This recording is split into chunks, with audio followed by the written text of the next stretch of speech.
When I first saw the trailers for Shadow Legend VR, I was somewhat in disbelief. The detailed environments, level of immersion, and all the extra things you can do, from feeding horses to cooking over a campfire, it seems like stuff you'd expect to see in a big-budget Bethesda title. But Shadow Legend comes to us from Vitruvius VR, the developers of Marvel's VR Adventure, a fun little third-person platformer reminiscent of a PlayStation 1 or N64 title. So someone either made an incredibly deceiving trailer for Shadow Legend, or the small team at Vitruvius learned a thing or two about VR game development in the last few years.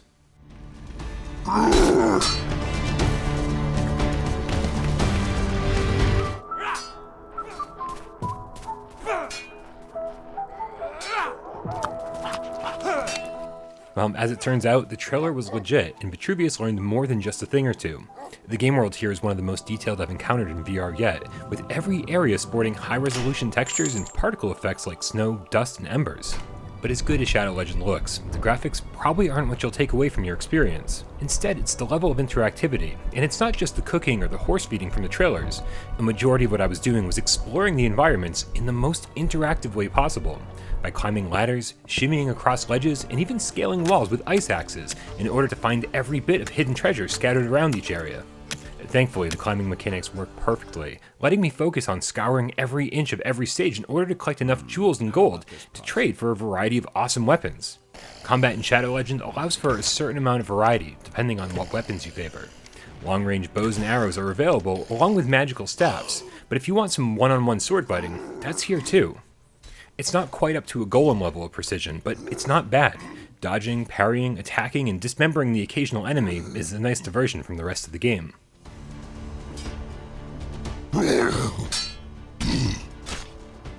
I can only hope this sword will serve you well, Grandmaster.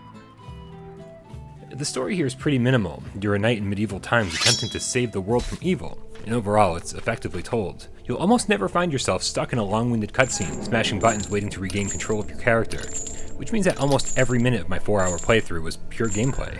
And if you're a completionist like me and need to check off every objective and add the Shadow Legend Platinum to your collection, once you're done you can jump from location to location, adding about another 2 hours to your overall game clock. That said, there are a couple of drawbacks that keep Shadow Legend from being perfect. First, the game is pretty light on action. You're never fending off swarms of the undead, it's more like a few enemies here and there, so don't expect combat to present a huge challenge. There's also only 2 bosses in the entire game, which were an extremely welcome change of pace, but 1 or 2 more would have been amazing. And finally, each area is decidedly small.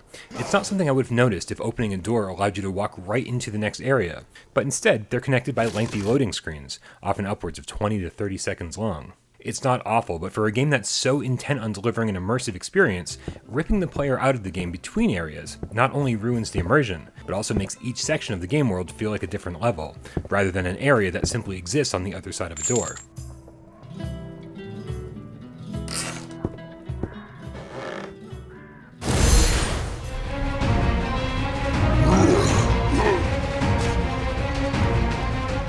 As I already stated on Gamescast Live, Shadow Legend might be the most VR game I've ever played. I know that on its own that statement doesn't make much sense, but if the mission of VR is to really immerse the player, and give them the ability to fully interact with their surroundings, very few games have done this as well as Shadow Legend has. Plus it's just a ton of fun.